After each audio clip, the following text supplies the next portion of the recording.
Welcome to the Pro Ticker Deep Dive. I have to say, it is honestly, without exaggeration, a historic day to be sitting right here at this desk. It really is. Today is Friday, February 2026.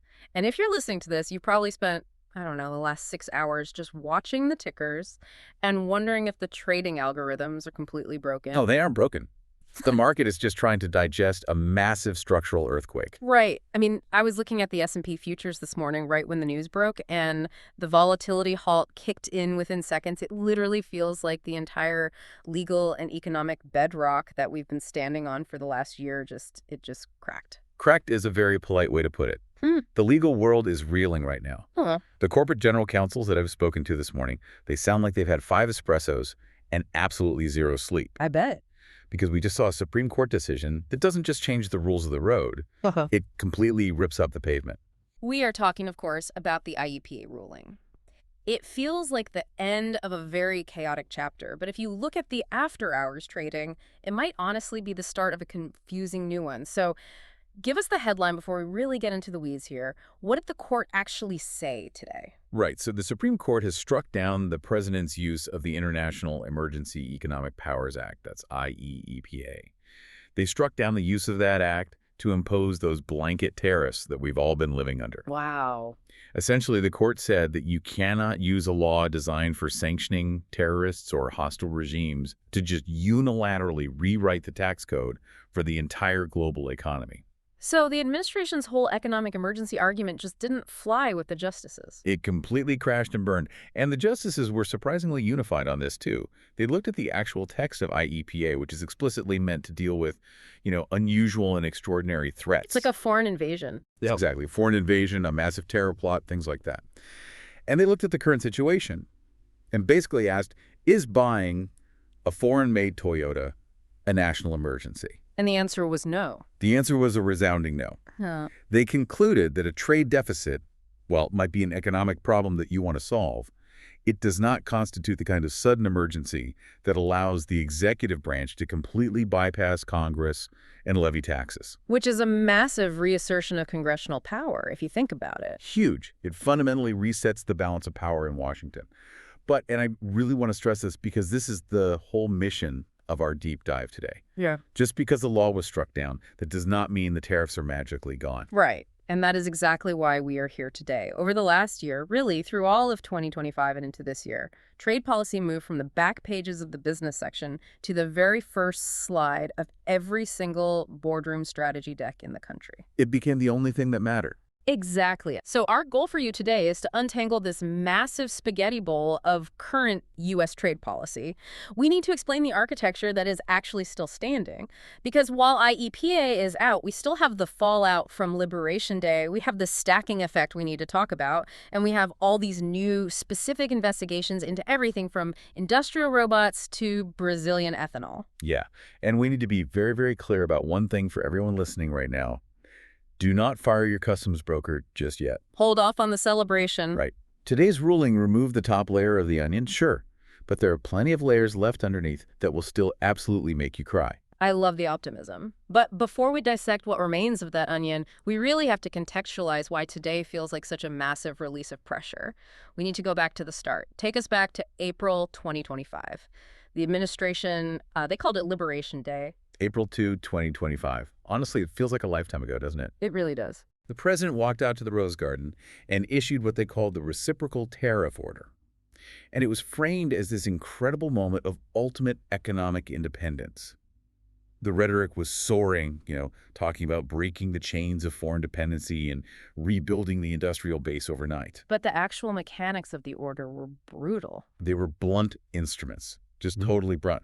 First, you had the 10% baseline tariff on almost all trading partners. That was just a flat tax on everything entering the U.S. Basically, if it was made outside the borders, it suddenly cost 10% more to bring it in, period. Period. And that is inflationary by definition. But then there was the second layer, which is the reciprocal part. Right, the eye for an eye component. Exactly. The administration identified 57 specific countries with which the U.S. ran a trade deficit. And the order basically said, whatever tariff you charge us on our goods, we will now charge you on your goods. So if India charges 100% on a Harley-Davidson motorcycle, We turn around and charge 100% on Indian textiles or their machinery. That's the exact logic. It was ostensibly designed to force other countries to lower their barriers out of fear, but the immediate, real-world effect was just to wildly raise ours. And they used IEPA to do it. They declared the trade deficit itself was a literal national emergency. They did, and the market, the market absolutely vomited. I remember that week so vividly. It wasn't just a red day on the screens. It was a total capitulation. The total stock market index plunged 12.4%. The biggest drop since the onset of the COVID-19 lockdowns. Yeah, I remember watching the VIX, the volatility index, and it spiked to levels we simply hadn't seen in years. Everyone was scrambling. But, if you talk to the macro guys, the stock drop wasn't even the scary part. It was the bond market. Right, the return of the bond vigilantes. We really hadn't heard from them in decades. No, we hadn't. For years, people had kind of assumed the bond vigilantes were extinct, that central banks could just step in and control everything forever. But when that tariff order hit, the bond market looked at the raw math. And the math was terrifying. It was. They saw a 10% baseline tariff on everything and said, okay, this is going to cause massive immediate inflation. And if prices go up that fast, the Fed is going to be forced to hike rates aggressively. And if rates go up, well, existing bonds are suddenly worth a lot less. So everyone just hit the sell button. Everyone sold. The sell-off in U.S. Treasuries was staggering. The 30-year Treasury rate had its biggest three-day increase since 1982. Think about that for a second. That is worse than the 2008 financial crash. It's worse than the dot-com bubble bursting. The bond market was essentially holding a gun to the White House and saying, if you actually do this, if you implement this today, you will bankrupt the cost of borrowing for the entire U.S. government. Because mortgage rates jumped almost a full percentage point in just 72 hours, right? Exactly. It threatened to freeze the residential housing market and corporate lending at the exact same time. Total gridlock. It was incredibly effective, though, because the administration actually blinked. They had to pause the implementation briefly between April 5th and April 9th just to stop the bleeding. Yeah, they paused it. They walked back to the podium and soothed the markets with some vague talk about flexible implementation and phasing things in. But crucially, they didn't cancel it. They eventually moved forward. And that initial massive shock wave is what set the stage for the lawsuits that finally culminated in today's Supreme Court decision. Okay, so let's talk about the legal mechanics of today's ruling. Why IEPA? Why did the president try to use that specific law in the first place instead of going through normal channels? It comes down to speed and power. IEPA is essentially the easy button for the executive branch. Because Congress is too slow. Way too slow. If the president wants to pass a sweeping tax law through Congress, it takes months. You have committees, you have markups, you have lobbying, floor debates. At the end of the day, it might just fail. IEPA allows the president to unilaterally declare an emergency and just sign a piece of paper. Boom, it's done. But again, it's usually used for sanctions, right? Like freezing Iranian assets or stopping international money laundering networks? Correct. It's for rogue states and terrorists, not for allied trade partners. But in this case, the administration's definition of an emergency was basically that we were buying too many Samsung TVs. Effectively, yes. Their core argument was that the massive transfer of wealth abroad constituted a fundamental threat to U.S. national security. And the legal challenge came straight from the business community. They weren't having it. Not at all. Over 1,000 companies sued almost immediately. You had huge consolidated cases, things like Trump versus VOS Selections, which is a major wine importer, or Learning Resources versus Trump. And these companies all argued a very basic fundamental constitutional point. Article 1, Section 8. Exactly. Article 1, Section 8 of the Constitution clearly states that Congress has the power to lay and collect taxes and duties. The president does not have that power. You simply cannot use a vaguely worded national security loophole to usurp the primary function of the legislature. And today, looking at the ruling, the Supreme Court completely agreed with the businesses. They did. They ruled unequivocally that IEPA does not authorize these broad revenue-generating tariffs. The court essentially said, look, if you want to tax the American people, because tariffs are ultimately taxes on consumers, you need their elected representatives in Congress to actually vote for it. Okay, so the 10% baseline is legally gone. The reciprocal tariffs are gone. This is ostensibly huge news for importers. But here is the multi-million-dollar question that every CFO listening to this is asking right now. Do they get their money back?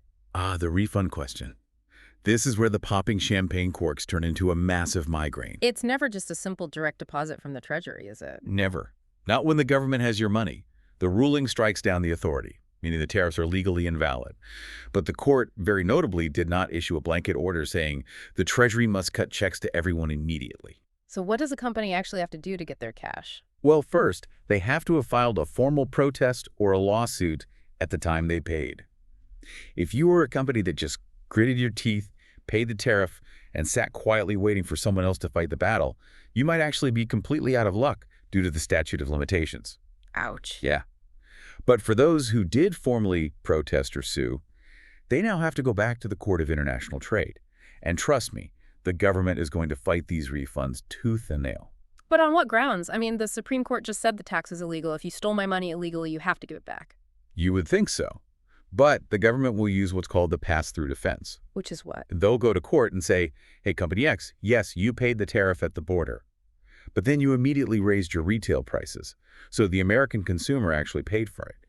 If we refund you the tariff money now, you are getting an unearned windfall profit at the government's expense. Wow, that is bold.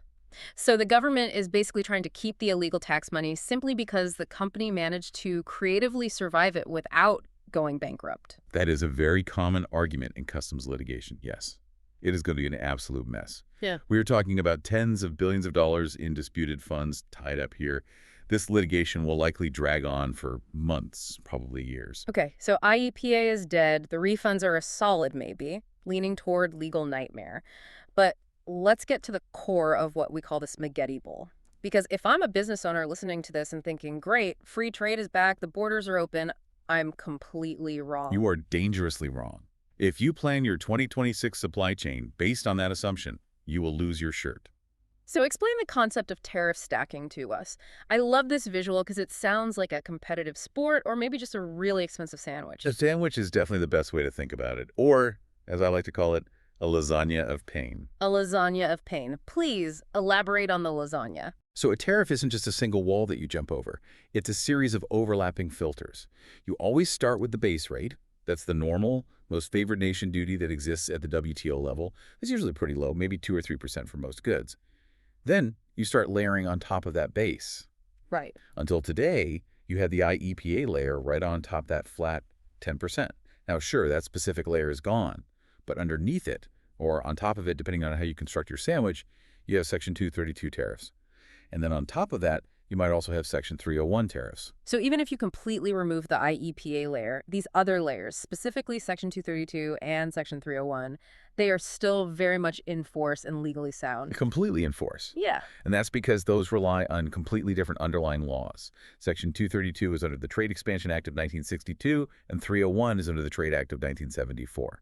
The Supreme Court said absolutely nothing about those laws today. They are fully operational. So let's deep dive into Section 232. This is the National Security Authority. Just to clarify, this is different from the emergency authority of IEPA that got struck down, right? It is different. IEPA is meant for a sudden, unpredictable emergency. Section 232 is designed for a long-term strategic threat to the nation. It allows the Department of Commerce to initiate an investigation to determine if a specific import, quote, threatens to impair the national security. Let's look at some specifics because this is where the rubber really meets the road for companies. Let's start with copper. Copper is massive right now. We rely on it for literally everything. Electrification, data centers, residential housing, EVs. And as of mid-2025, via Proclamation 10962, there's a 50% tariff on the copper content of semi-finished products and intensive derivatives. 50%. That effectively doubles the raw cost of the material for a manufacturer. It's meant to be prohibitive. And notice the specific language used there. Intensive derivatives, that is the key phrase. Why is that so important? Because the government learned from past mistakes. In the past, if you put a tariff just on raw copper ingots, manufacturers would outsmart you. They would just import copper wire instead. So then the government tariffs the wire. The manufacturers just import finished copper motors. Ah, so you're always one step behind. Exactly. It's a game of whack-a-mole. Okay. This intensive derivative language is a deliberate attempt to stop that game. It gives customs the authority to say, if this thing is mostly made of copper, regardless what shape it's in, we are taxing it at 50%. So that hits basic wiring, plumbing components, electronics parts. That's everything. If you are a developer building a subdivision, your plumbing costs just went up astronomically. If you were a utility rewiring a grid for wind energy, your project cost just skyrocketed, and that tariff is completely unaffected by today's ruling. It is still there. Let's talk about chips. Semiconductors. We really can't do a deep dive on modern trade without talking about chips. They are the oil of the 21st century. It's that simple.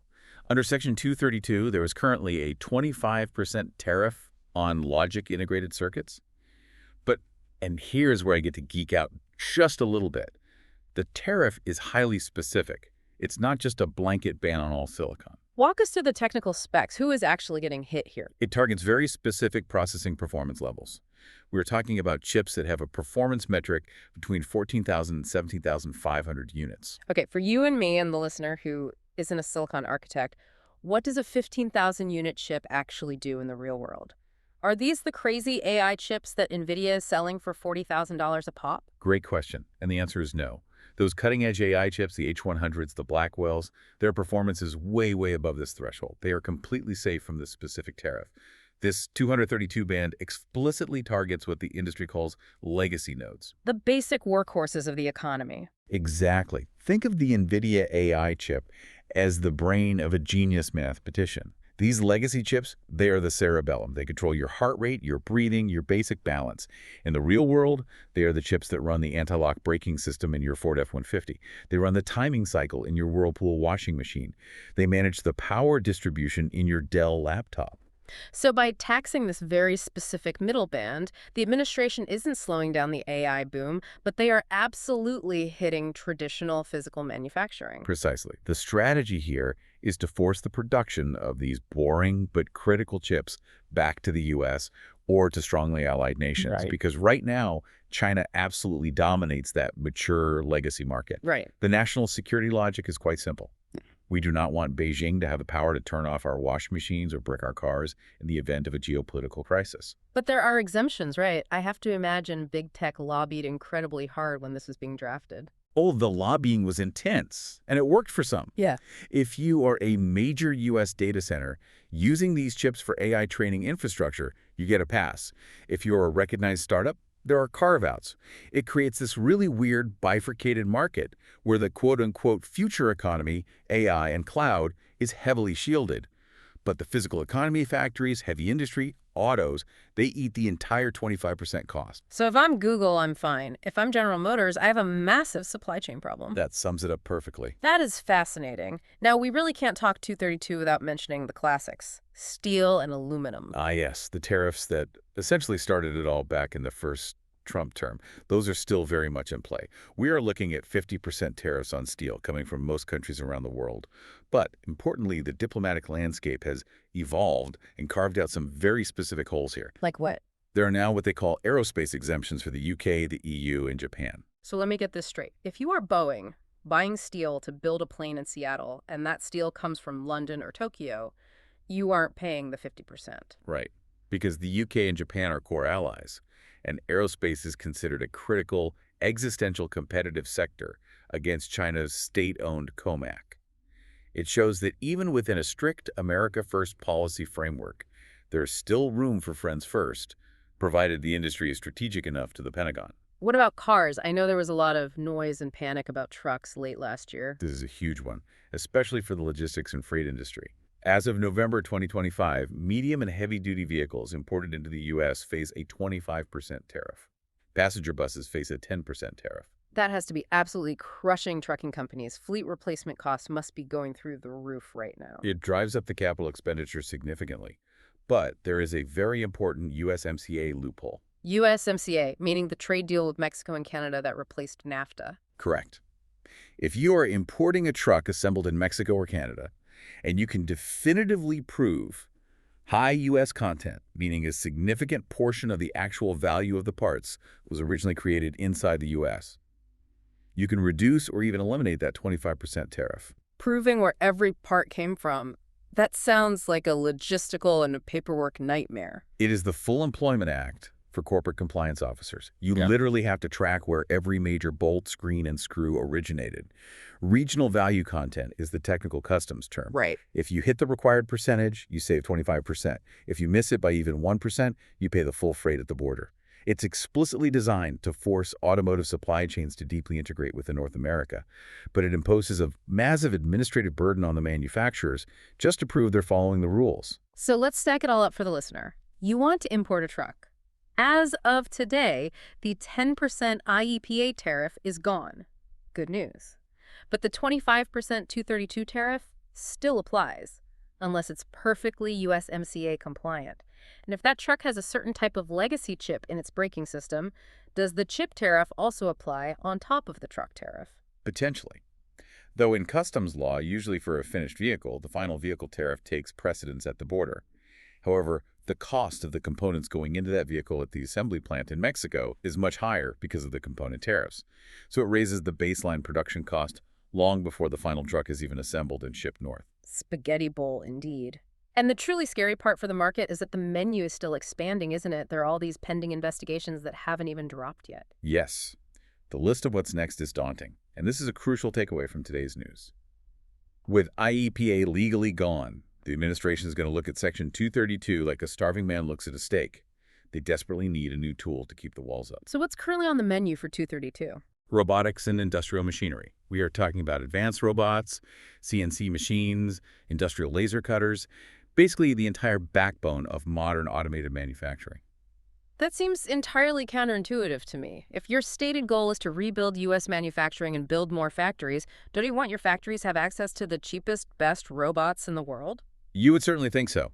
Basic economics says yes, make capital investment as cheap as possible, but the national security argument flips that. Their logic is, if we rely entirely on Chinese or German robots to build our tanks and cars, and then a war breaks out and they cut off the supply of spare parts or software updates, our factories are dead in the water. So they want to tax foreign robots to artificially encourage a domestic robot industry to spring up. Exactly. Even if that domestic robot production isn't ready for prime time yet, it creates this painful gap where U.S. factories just have to pay much more for inferior or scarce equipment, crossing their fingers that eventually a robust U.S. robotics industry emerges to fill the void. What else is under investigation? Critical minerals. Processed minerals, uranium, and even derivative products like industrial magnets and EV batteries. This is the entire supply chain for the green transition and modern defense. If you want an EV revolution, you need this stuff. Taxing it under 232 just makes EVs inherently more expensive for the consumer. I also saw pharmaceuticals on the list. Yes, and this is perhaps the most aggressive proposal I've seen in my career. There is a proposed 100% tariff on branded drugs unless the production of those drugs moves physically to the U.S. 100%. That isn't a tariff, that's an embargo. It is essentially a gun to the head of Big Pharma. It forces these multinational pharmaceutical companies to make an impossible choice. Spend billions to build a redundant factory in the U.S., or lose access to the most lucrative healthcare market in the world. And if they just pass that cost to the consumer? Then a $500 EpiPen becomes a $1,000 EpiPen overnight. It's a massive, high-stakes gamble with public health just to achieve industrial policy goals. And wind turbines, aircraft engines. It seems like literally nothing is off the table for a 232 investigation. Nothing is off the table. And again, with IEPA struck down today, I fully expect the administration to double down and accelerate these 232 investigations. They need a new legal hook to maintain their protectionist stance, and national security is the most convenient hook left, mostly because federal courts are usually terrified to question the president on matters of national security. That is a really important point. The Supreme Court effectively closed the front door today, so the administration is just going to try to shove everything through the side window. Precisely. Expect the definition of national security to be stretched until it absolutely snaps. All right, let's shift gears to the other big tool in the toolbox. Section 301. Section 301 of the Trade Act of 1974. If 232 is the administration's shield to protect national security, 301 is their sword. It's all about aggressive retaliation against what they deem unfair trade practices. And the primary target here, historically, has always been China. Always. And we are seeing some new action there that is incredibly sophisticated. Wait, didn't we just talk about ships under 232? Why are we talking about them again under 301? Because they are being squeezed from both sides.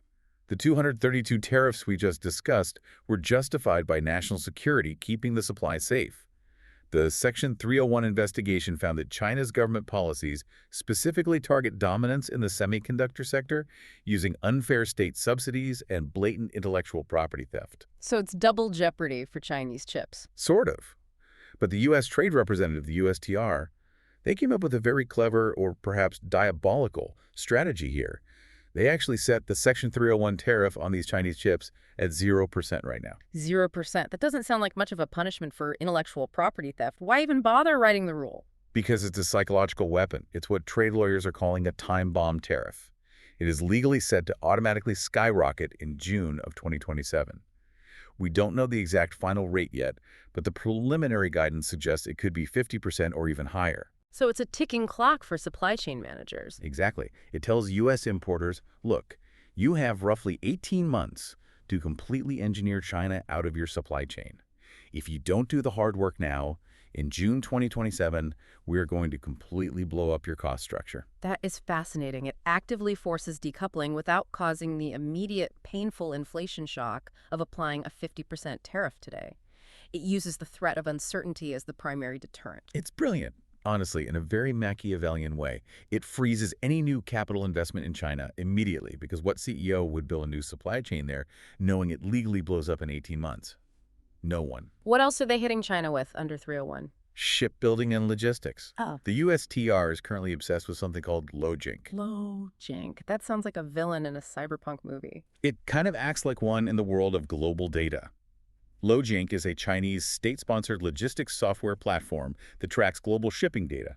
It aggregates cargo manifests, shipping routes, port times, pricing.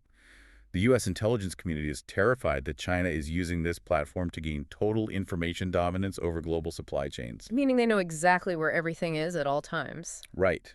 Knowing exactly where U.S. military supplies or critical commercial components are at any given moment. So this is really the securitization of data, not just physical goods like steel. Exactly. So under 301, we are seeing new port fees levied on Chinese vessel operators and strict restrictions on maritime support services, all designed to stop Lojink from becoming the default global standard for shipping. Now, Section 301 isn't just reserved for China anymore, right? We are opening a brand new front in Brazil. Brazil.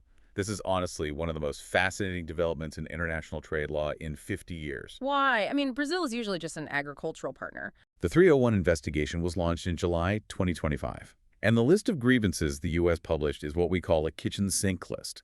They threw everything at them: digital trade barriers, restrictions on U.S. electronic payments, blocking access for U.S. ethanol.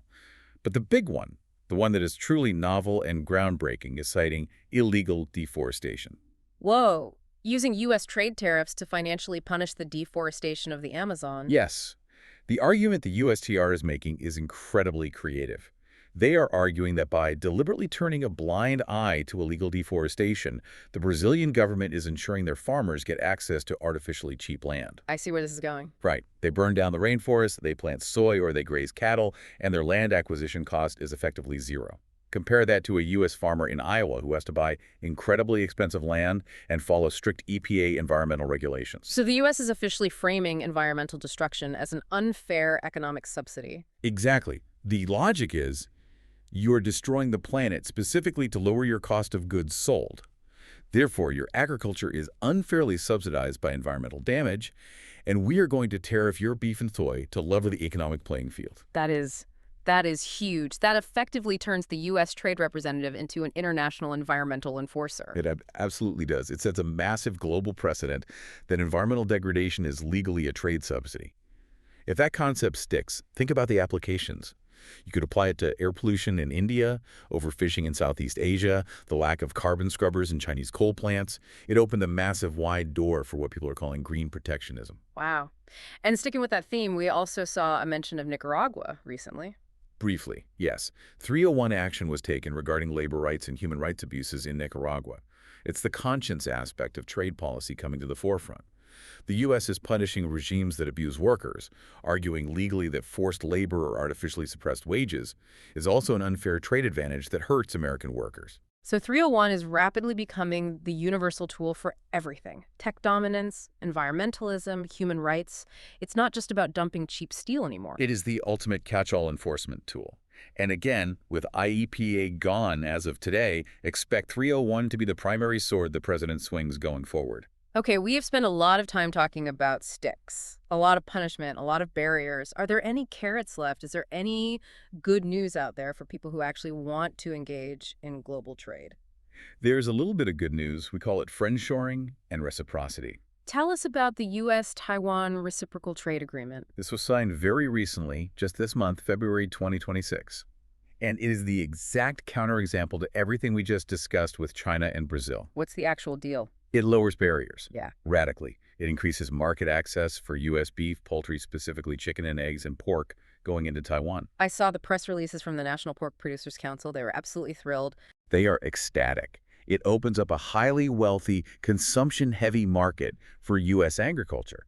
And remember, farmers are a huge, vital political constituency here, and food security is increasingly being linked to national security. But strategically, it does something else too, right? Beyond just selling more bacon. Much more. It ties Taiwan fundamentally closer to the U.S. economy. It makes Taiwan dependent on U.S. food exports, and the U.S. agricultural economy benefits heavily from Taiwanese consumption.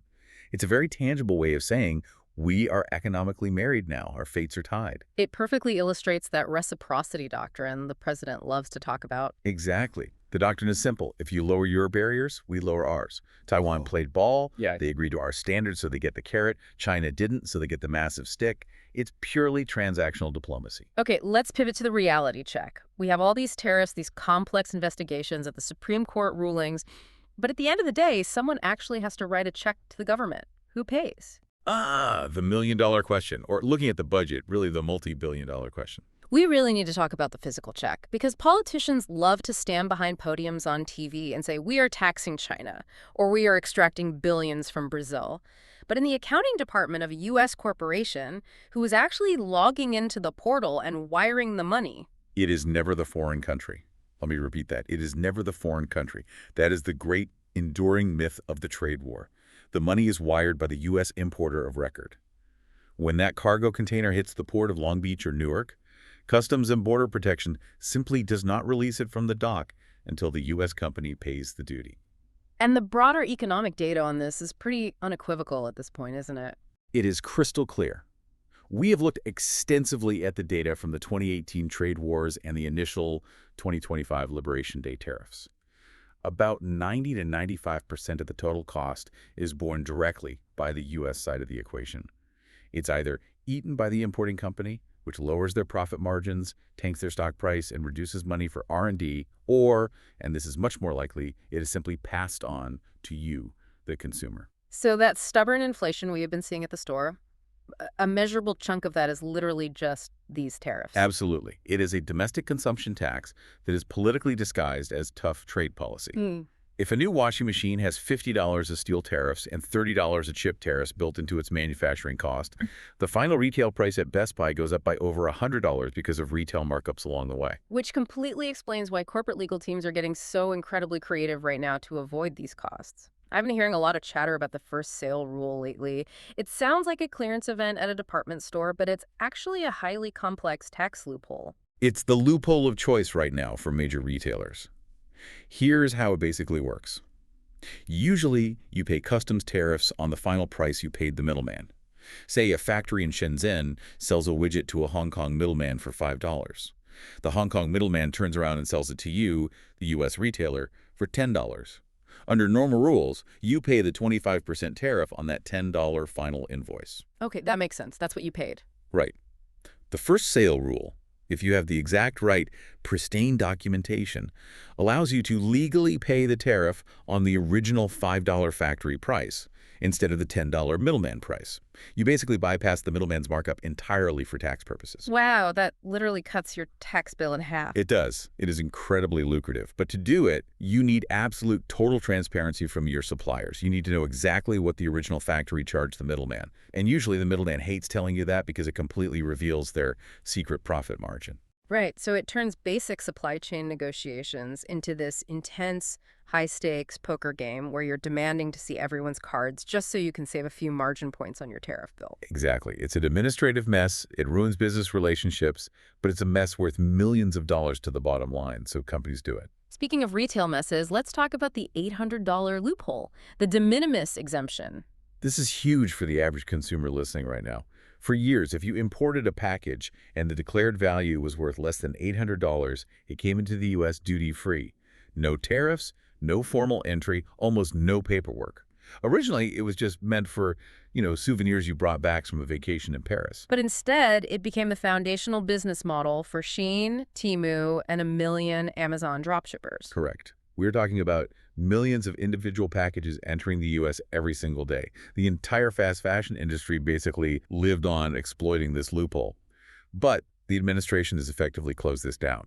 So that incredibly cheap shirt you used to buy that was $10 is now definitely not $10. It's not just the direct cost of the tariff being added, it's the friction. Now that $10 package has to formally clear customs. It needs a formal entry filed. It needs a specific harmonized tariff code assigned to it. The raw logistics and legal compliance costs alone completely destroys the business model of shipping cheap, individual items directly from a foreign factory to a U.S. port. So the days of buying a $3 phone charger direct from China and having it show up at your house in a week, those are over. Effectively, yes. It forces the consumer to buy from a U.S.-based warehouse where the goods were already imported in bulk, cleared customs formally, and the tariff was already paid by the distributor. There's one last enforcement mechanism we need to mention, secondary tariffs, the administration's with us or against us policy. This is where trade policy fully morphs into foreign policy. The U.S. is now aggressively threatening tariffs on allied countries that buy oil from our adversaries. Give us a concrete example of how that works. Take Venezuela or Iran. The U.S. has strict sanctions on their oil sectors. But other sovereign countries like India or some European nations might still want to buy their oil because it's heavily discounted on the global market. The U.S. is now stepping in and saying, if you buy that cheap Venezuelan oil, we will slap a massive tariff on your domestic goods coming into the U.S. So we indirectly punish India's economy for buying Venezuelan oil. Exactly. It essentially forces independent third-party countries to strictly follow U.S. foreign policy dictates or risk losing their access to the incredibly lucrative U.S. consumer market. It's extraterritorial enforcement using the sheer size of the U.S. consumer base as a geopolitical weapon. That takes a massive amount of leverage. It does. And it burns through a lot of diplomatic capital very quickly. You can only play that heavy-handed card so many times before other countries get fed up and start looking to build a new card table entirely without the U.S. So, bringing it all together. Today, February 20, 2026, the Supreme Court struck down the IEPA tariffs. Big news. But we still have Section 232 stacking on top of everything. We still have aggressive Section 301 investigations into Brazil and China. We have the end of the de minimis exemption. What is the new normal going forward? The new normal is what academics are calling the securitization of trade. What does that actually mean for a business? It means we have fundamentally moved away from rules-based trade. That was the old WTO world, where economic efficiency was king, borders were thin, and the ultimate goal was always the cheapest price for the consumer. We are now firmly in a world of hard sovereignty. Hard sovereignty. It means trade is no longer just a spreadsheet about economics. It's about national security. It's about the environment. It's about leveraging political alliances. Every single product crossing a border, a microchip, a ton of steel, a shipment of soybeans, is now a highly charged political object. So for a business, you can't just look at the spot price of steel anymore. You actually have to calculate the geopolitical risk of the steel. Exactly. Uncertainty is the only remaining certainty. Companies must now monitor the Federal Register every morning with the same intensity that they use to monitor the stock ticker. A new commerce investigation, a presidential proclamation, a court ruling like today. It completely changes the math of your business overnight.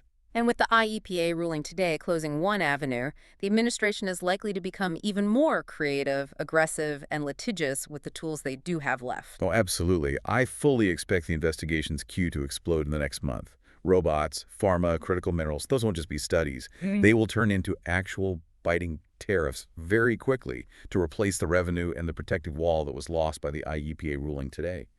They aren't giving up on protectionism. They are just actively changing their tactics. It really is a trade revolution. It really is. It changes everything. So, As we wrap up this deep dive, here is a thought for you to take away. We just watched the Supreme Court hit the brakes on the president's biggest, bluntest tool. But the underlying engine of protectionism is still running incredibly hot. We have structural tariffs on chips, green tech, pharmaceuticals. We're using trade law to fight deforestation in Brazil and labor rights in Nicaragua. It raises a very provocative long-term question. It really does. Think about this. If we use tariffs to solve literally every problem, from national security to environmentalism to human rights abuses, are we entering an era where trade policy effectively replaces traditional diplomacy? That is the real danger here. If the only tool you have in your belt is a tariff, every global problem starts to look like a trade war. And if every single product, from the toaster in your kitchen to the life-saving medicine in your cabinet, has a national security tariff artificially attached to it, does free trade even exist anymore? Or is it just a quaint history lesson that we teach in freshman economics classes? That is definitely something to chew on while you check your portfolio today and maybe seriously reevaluate your bond holdings. Thanks for joining us on the deep dive. Thank you.